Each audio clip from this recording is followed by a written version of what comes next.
नमस्कार दोस्तों, welcome back. आप देख रहे हैं कॉफी विद सुबीर जैन। दोस्तों, मैं आज एक रिजॉर्ट पे आया हूँ। यहाँ पर कंट्री साइड पे है और वीकेंड का टाइम है, तो मैं मस्ती करने आया हूँ यहाँ पर। लेकिन मैंने सोचा यार आपके साथ ऐसे ही बैठे बैठे सोचा मैंने कि आपके साथ एक चीज़ डिस्कस की जाए कि जो अटल बिहारी वाजपेयी हैं, उन्होंने इतना काम किया था कि शाइनिंग इंडिया का एक नारा था पूरी दुनिया के अंदर कि India is shining right now. लेकिन उसके बाद भी वाजपेयी जी हार गए। ऐसा क्या हुआ था कि वाजपेयी की गवर्नमेंट गिर गई और इतना काम करने के बाद, और हमने कुछ तो बेवकूफ़ी करी है जिसके कारण अटल बिहारी वाजपेयी की गवर्नमेंट गिरी। और कौन बैठा आकर? सोनिया गांधी की रिमोट कंट्रोल की सरकार 10 साल हमारे ऊपर उन्होंने राज किया और हमारा भट्ठा बैठा के उन्होंने हमें फ्रेजाइल 5 में छोड़ दिया। ऐसा क्या हुआ था कि हमने इतनी बड़ी बेवकूफ़ी करी? चलिए मैं लेके चलता हूँ आपको हिस्ट्री में। मार्च 2001 में अटल बिहारी वाजपेयी प्रधानमंत्री थे। उस वक्त कांग्रेस और जो लिबरांडो हैं, इन्होंने तहलका कोई न्यूज़पेपर था उसको पकड़ा। उसका संपादक था तरुण तेजपाल। इसको पकड़ के इन्होंने किया अटल बिहारी वाजपेयी को बदनाम करने की एक मुहिम चलाई। ये कह लीजिए तहलका वाले ने सुपारी ली और कांग्रेस ने ये सुझाया कि जैसे हम रक्षा सौदों में पैसे लेते थे, बदनाम होते थे, बदनाम है भी हैं, वैसे ही ये साबित किया जाए कि अटल बिहारी वाजपेयी जो है वो भी रक्षा सौदों में दलाली लेती है। फिर एक षड्यंत्र रचा गया, एक फर्जी स्टिंग ऑपरेशन किया गया तरुण तेजपाल की तरफ से, जिसमें जो उस वक्त के हमारे सेना प्रमुख थे मेजर जनरल MS आलूवालिया, उनको दिखाया गया कि वो एक सौदे के अंदर 200 करोड़ की डील कर रहे हैं, जिसमें वो ये भी कहते हुए सुनाई दे रहे हैं कि इसमें से जो आधे पैसे हैं वो तो मंत्री जी के पास पहुंचने वाले हैं। तो उसके बाद जो जनरल साहब थे उन्हें सस्पेंड कर दिया गया इमीडिएटली। जांच कमेटी बिठाई गई और मेजर जनरल जो आलूवालिया जी थे वो चीख चीख कर बोल रहे थे कि ये स्टिंग ऑपरेशन फर्जी है, इसमें मेरे जैसे किसी व्यक्ति को दिखाया गया है और उससे चीजें बुलवाई गई हैं, ये मैं नहीं हूं।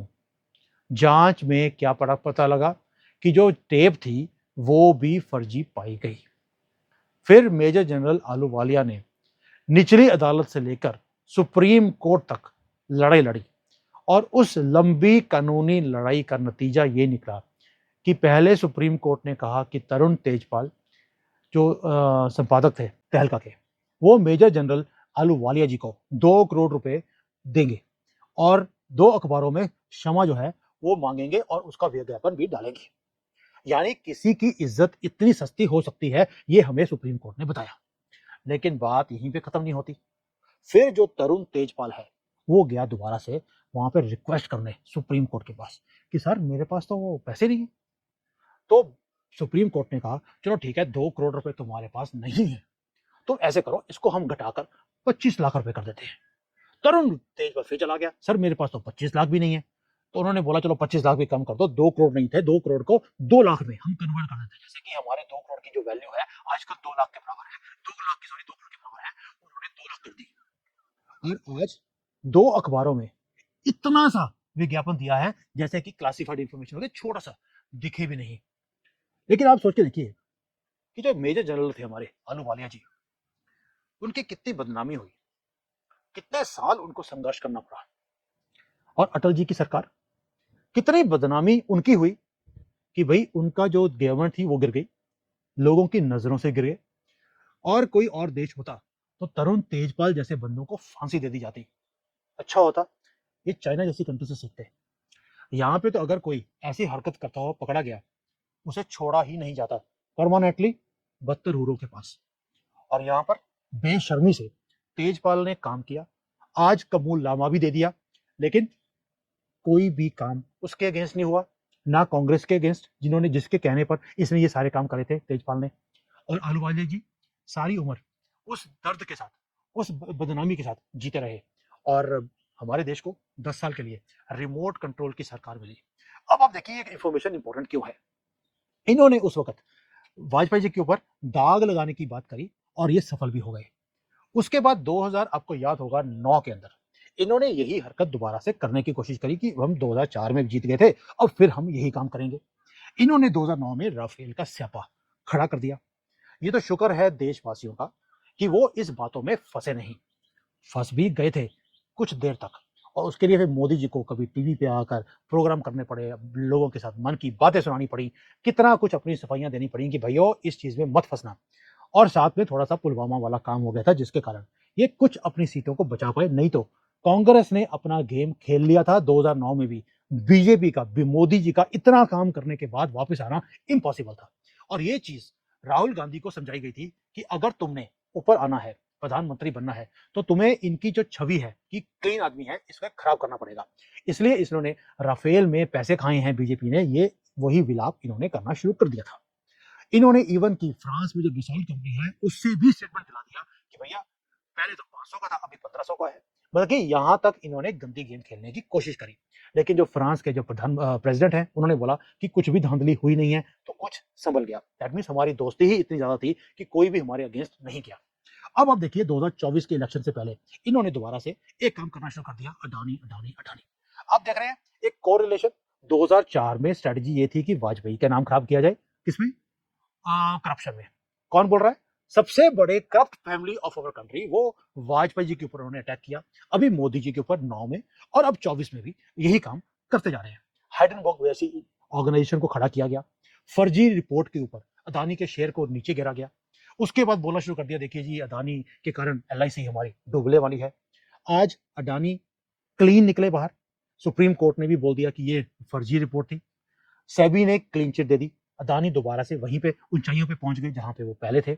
LIC हमारी most trusted PSU, public sector undertaking बन चुकी है। SBI को पीछे छोड़ दिया। यानी कि जिस जिस चीज के अंदर इन्होंने मोदी जी को घेरने की कोशिश करी, वो सारी टाइटल फिश हो गई है। राम को इन्होंने काल्पनिक बताया, वो भी असली निकले, अपने महल में पहुंच गए हैं।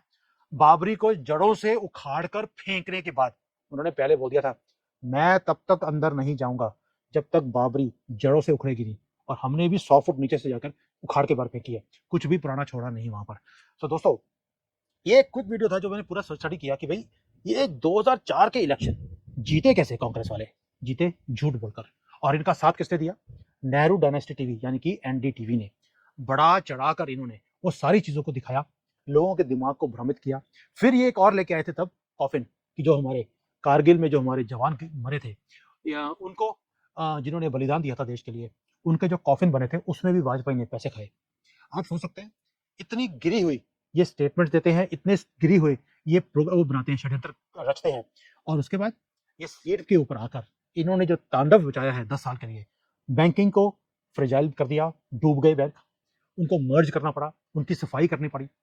उसके बाद देश को बचाने के लिए क्या कुछ नहीं किया, दुनिया में किस किस कंट्री के साथ पंगा नहीं लेना पड़ा, दोस्ती कहां पे जाके नहीं बनानी पड़ी, आपके सामने है। इन्होंने तो 2008 में जो बेशर्मी से एग्रीमेंट कर लिया था चाइना के साथ कि भैया हमारा देश तुम्हारे हवाले किया, हमारे खातों में तो पैसे जमा करा दो, कोई बात नहीं, देश तो दोबारा से खड़ा हो ही जाएगा, चिंता नहीं है। ये था कांग्रेस का गेम प्लान। क्या आप यही चाहते हो कि दोबारा से 2024 के बाद कांग्रेस जैसा कोई पप्पू देश का प्रधानमंत्री बन जाए और फिर दोबारा से ये लूट करें हमारे साथ, जैसे ये आज की डेट में कर्नाटका में कर रहे हैं, हिमाचल में कर रहे हैं। भाई उसका तो बजट जो है तुम 5 महीनों में खत्म कर दिया। वहां पर अब डेवलपमेंट नाम की जीरो चीजें हैं, 8-8 10-10 घंटे का कट लगता है। पूरे देश के अंदर 23 साढ़े 23 घंटे बिजली आती है, कर्नाटका में 8 से 10 घंटे का कट है।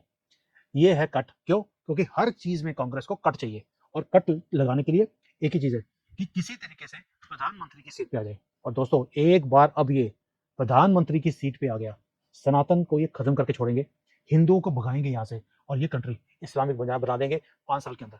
कर्नाटका में आप हाल देख रहे हो, वहां पे पुलिस को क्लियर इंस्ट्रक्शंस हैं, मुसलमान को हाथ नहीं लगाना, हिंदू को छोड़ना नहीं। इन्होंने एक विंडो दिखा दी हमें, और यही विंडो देखने के बाद राजस्थान, मध्य प्रदेश, छत्तीसगढ़, वहां के लोगों ने बोला कि नहीं, अब हम कांग्रेस को नहीं आने देंगे। और ये इम्पॉसिबल जीते थी जो जीती है बीजेपी। क्यों, कर्नाटका का मॉडल देखने के बाद। अब कर्नाटका का मॉडल देखने के बाद देश आपके हाथ में, चॉइस आपकी, चूज आपने करना है। जय Hind, Vande Mataram. Hi there. If you liked the video, please don't forget to smash the like button, subscribe to our channel, and activate the bell icon so that you receive all notifications whenever we upload a new video. Thanks for watching.